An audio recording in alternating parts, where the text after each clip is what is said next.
Magandang umaga mga kababayan. Ngayong Wednesday, November 12, 2025, ito po ang inyong independent weather forecaster.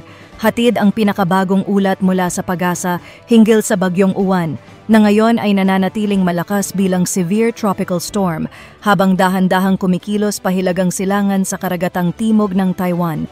Ayon sa Pag-asa Weather Division, ang sentro ng Severe Tropical Storm Uwan ay namataan kaninang alas 4 ng umaga sa layong 280 kilometers west of Itbayat, Batanes, sa labas ng Philippine Area of Responsibility.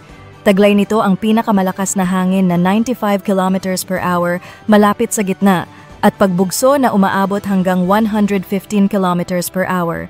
Ito ay kumikilos pahilagang silangan sa bilis na 10 kilometers per hour.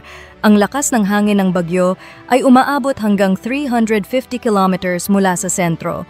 Sa loob ng 12 hours, inaasahang kikilos ito sa direksyong northeast at mamamataan sa humigit kumulang 225 kilometers northwest of Itbayat, Batanes, taglay ang lakas ng hangin na 85 kilometers per hour.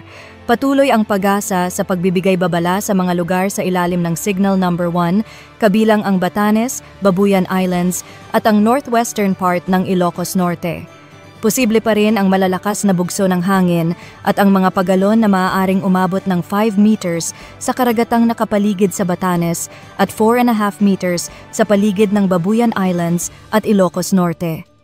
Pinapayuhan ang lahat ng mga sasakyang pandagat, lalo na ang mga maliliit na bangka, na huwag munang pumalaot hanggat hindi humuhupa ang masungit na lagay ng dagat.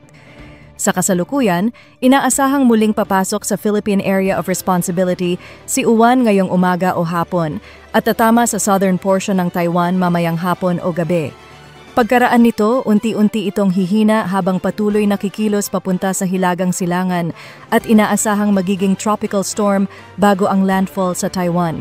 At yan po ang weather update ngayong araw. Batay sa opisyal na datos ng Pag-asa, sa ating mga kababayan, mapagmatsyag po tayo at patuloy na tumutok sa susunod na update. Ito po ang inyong independent weather forecaster, laging nagbabantay sa lagay ng panahon. Ingat po tayong lahat.